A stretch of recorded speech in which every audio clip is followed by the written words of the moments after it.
సంక్రాంతి అంటేనే ఇంటింటా సంతోషాల సంబరం.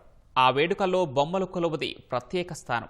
విజయవాడ గ్రామీణం గోడవల్లికి చెందిన సాంబశివరావు కుటుంబం కొన్నేళ్లుగా బొమ్మల కొలువు ఏర్పాటు చేస్తూ ప్రత్యేకత చాటుకుంటోంది. కేవలం భక్తి ప్రధానమే కాకుండా పిల్లలకు విజ్ఞానం, వినోదం, సంస్కృతి సంప్రదాయాలపై అవగాహన పెంపొందించే లక్ష్యంతో ఈ కొలువును ఏర్పాటు చేస్తున్నారు. బంధుమిత్రులను పిలిచి సంక్రాంతి విశిష్టతను పిల్లలు, యువతకు తెలియజేస్తున్నారు. దేవుళ్ల బొమ్మలతో పాటు వివిధ జంతువులు, పక్షులు, పండ్లు, చెట్ల బొమ్మలను కొలువులో ఉంచారు.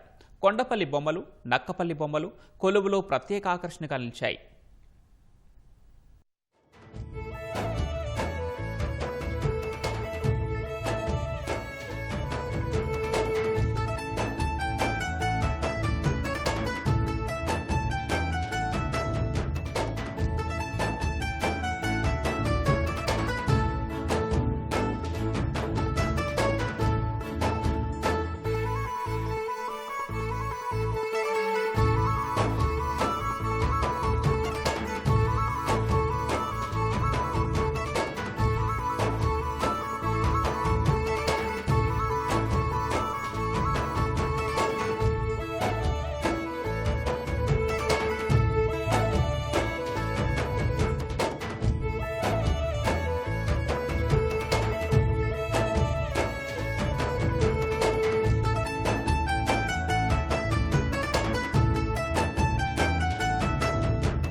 సంక్రాంతి అనేది ఎందుకు వచ్చింది అంటే, మనం సూర్యుడు ఒక రాశి నుంచి వేరొక రాశిలోకి సంక్రమణం జరుగుతుంది.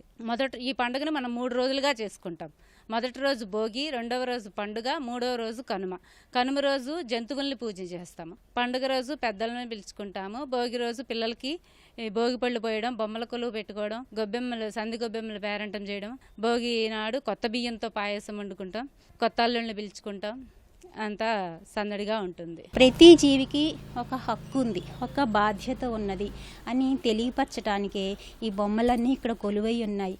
ఇందులో అందరూ ఉన్నారు కదా, చెట్టు, పుట్ట, ఆకులు, పువ్వులు, పక్షులు, దేవుళ్ళు అందరూ ఉన్నారు. కాబట్టి వీళ్ళందరికీ భాగస్వామ్యం అనేది ప్రకృతిలో ఉన్నది. పిల్లలకి ఈ రోజుల్లో ఈ బొమ్మల కొలువులు ఏంటో, సంక్రాంతి పండుగ ఏంటో, అసలు భోగి అంటే ఏంటో ఏమీ అర్థం తెలియకుండా ఉంది. కానీ ఇలా చెప్పినందువలన కొంతమంది అయినా చూసి అవేర్నెస్ వస్తుందనేది మాకు చాలా ఆనందంగా ఉంది.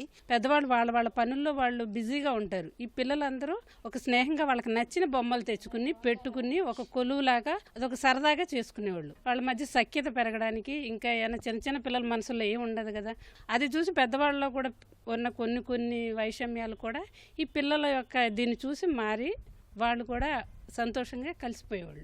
సంక్రాంతికి అందరూ కలిసి ఇక్కడికి వచ్చాం. ఈ ఫస్ట్ టైం ఈ బొమ్మల కొలువు చూడటం ఆనందంగా, అందరూ కలిసి వేరే స్టేట్ నుంచి ఇక్కడికి వచ్చి చక్కగా చేసుకుంటారు. నేను బెంగళూరులో జాబ్ చేస్తున్నాను. ఎంత వర్క్ ప్రెషర్లో ఉన్నా కూడా ఈ పండగ సంక్రాంతికి మాత్రం ఖచ్చితంగా వీలు చూసుకొని లీవ్ పెట్టుకొని ఈ ఫెస్టివల్కి వస్తాము. ఇక్కడ సాంబశివరావు అంకుల్ ప్రతిసారి ఈ బొమ్మల కొలువు, ఈ సంక్రాంతి సంబరాలు అనేవి నిర్వహిస్తారు. ఈసారి ఇంకా 3 days ఎక్స్ట్రా పెట్టుకొని లీవ్ ఇంకా ముందు వచ్చి అంకుల చేసే ఈ సంక్రాంతి సంబరాలని నేను చూస్తాకు వచ్చాను అనమాట.